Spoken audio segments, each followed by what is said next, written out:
که دو سل دو فا هست. اسم اول برای واسه انگلیسی در توی نرکوب شده.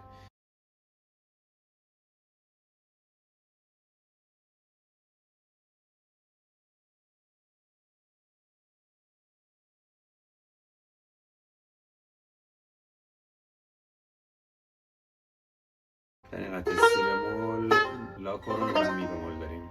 از سی به دو یک یک میریم پایین. سی دو ره میره یک دو یک دو سه پنج ضربی هست. ره دو دو دو سی تکرار میشه. بعد میگیم ره دو دو سی سی دو سی لا لا سول دوم اومد روی لا.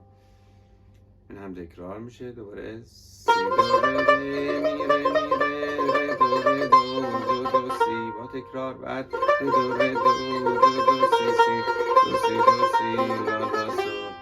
این هم تکرار داره. الان میگیم سکوت لا سی دو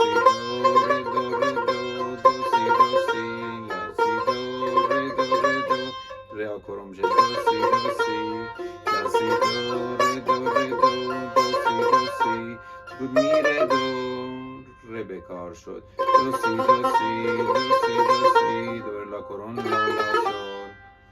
دوباره از می تکرار میشه. بعد ای تا به قسمت اول قطعه رو دو جمله اول تکرار خواهیم کرد. و سی دو میره دو سی دوباره هم تکرار میشه. دو